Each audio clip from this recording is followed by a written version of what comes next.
Hello students, আশা করি তোমরা সকলেই খুব ভালো আছো। জ্ঞানজ্যোতি কোচিং সেন্টারের পক্ষ থেকে তোমাদের সবাইকে আরও একবার স্বাগত। তো আমি মীরা ম্যাম, আমি আজকে তোমাদের সেমিস্টার থেকে বাংলা সাবজেক্ট থেকে আবার একটি নতুন টপিক নিয়ে চলে এসেছি। আমি আজকে তোমাদের সঙ্গে যেটি আলোচনা করব সেটা হচ্ছে বক্রোক্তি অলংকার কাকে বলে এবং তার উদাহরণ নিয়ে আলোচনা করব।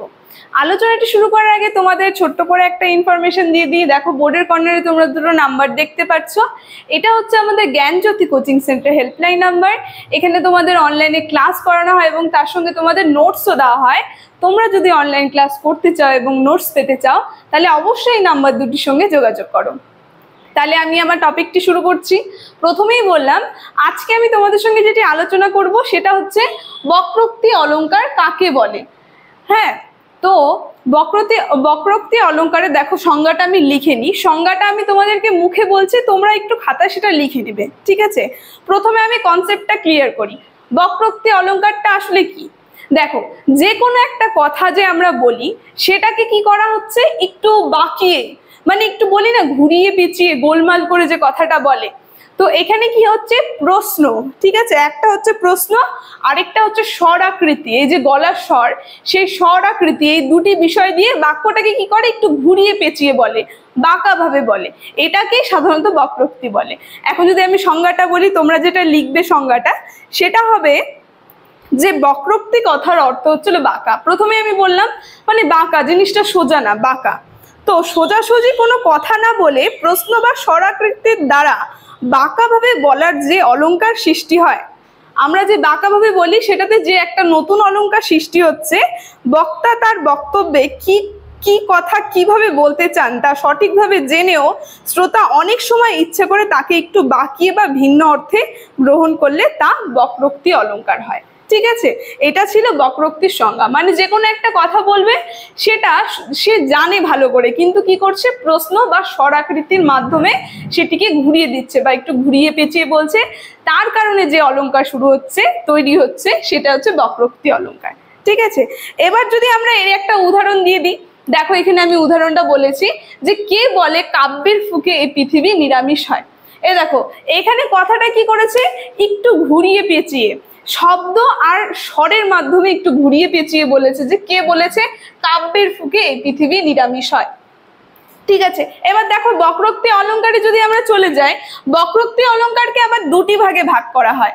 দেখো, আমি এখানে লিখেছি, প্রথম যে আছে একটা, সেটা হচ্ছে শ্লেষ বক্রাকৃতি। ঠিক আছে, আর দুই নম্বরে যে আরেকটা আছে সেটা হচ্ছে কাকু বক্রাকৃতি। এই দু প্রকার হয় বক্রাকৃতি। এবার শ্লেষ বক্রাকৃতিটার আমরা হচ্ছে একটু সংজ্ঞাটা দেখে নিই। সংজ্ঞাটা তোমরা যেটা লিখবে যে একই শব্দে নানা অর্থ গ্রহণ করে উক্তি প্রস্তুতির মাধ্যমে যে বক্রোক্তি অলংকার হয় তাকে শ্লেষ বক্রোক্তি অলংকার বলে। এর উদাহরণ যদি বলি, দেখো উদাহরণটা আমি লিখেছি এখানে। উদাহরণটা দিয়ে তোমাদেরকে বুঝিয়ে দেব যে আপনার কপালে রাজদণ্ড আছে। এখানে আবার যিনি শ্রোতা, মানে যাকে বলছে, সে আবার উত্তর দিয়েছে, নিশ্চয়ই আইন অমান্য করে 2 মাস খেটেছি, এখন সশস্ত্র বিপ্লবে কত বছর খাটবো। মানে এখানে কিন্তু জিনিসটা দাঁড়াচ্ছে একটাই, মানে তাকে শাস্তি দেওয়া হবে। তো এখানে যে বক্তা যে বলছে সেও একই কথা বলছে, রাজদণ্ড মানে শাস্তি। আবার সেও যে বলছে যে নিশ্চয়ই আইন অমান্য করেছি, 6 মাস খেটেছি, এর বিচার তো হবেই, এটাও একটা শাস্তি। তো শব্দটা একটাই, কিন্তু দুটা অর্থভাবে দুভাবে ঘুরিয়ে পেঁচিয়ে প্রশ্ন করে বলছে। তো এইটাই ছিল শ্লেষ বক্রাকৃতির উদাহরণ। ঠিক আছে, এবার 2 নম্বরে আমরা যদি যাই, বক্রাকৃতি যেটা আছে সেটা হচ্ছে কাকু বক্রাকৃতি। দেখো, কাকু মানে কি, স্বরভঙ্গি। এই যে কাকু শব্দটা যে এখানে আছে, এই শব্দটির অর্থ হচ্ছে স্বরভঙ্গি। প্রথমেই বললাম একটা হচ্ছে প্রশ্ন, এই প্রশ্নটা চলে গেল শ্লেষ বক্রাকৃতিতে। ঠিক আছে, আর কাকুটা চলে আসলো স্বর, যে কণ্ঠস্বরের মাধ্যমে যে শব্দের মধ্যে অলংকার তৈরি হয় সেটা চলে যায় এই কাকু বক্রাকৃতিতে। ঠিক আছে, এবার এর উদাহরণটা যদি আমি বলি, দেখো উদাহরণে আমি লিখেছি, স্বাধীনতার হীনতায় কে বাঁচিতে চাইছে, কে বাঁচিতে চায়। এই যে স্বরের মাধ্যমে, মানে স্বাধীনতার যে একটা হীনতা, সেটার জন্য কেউ বাঁচতে চায় না। কি করছে স্বরের মাধ্যমে, দেখো দুবার ভঙ্গি করে একই কথা বলেছে যে স্বাধীনতার হীনতায় কে বাঁচিতে চাইছে আর কেই বা বাঁচতে চায়। তো কথাটা এক জায়গায় দাঁড়াচ্ছে। এটাই ছিল কাকু বক্রাকৃতির উদাহরণ। ঠিক আছে, তাহলে বক্রকৃতি থেকে আমার আলোচনাটি, আজকে বক্রকৃতি অলংকার থেকে আমার আলোচনাটি এতটুকুনি ছিল।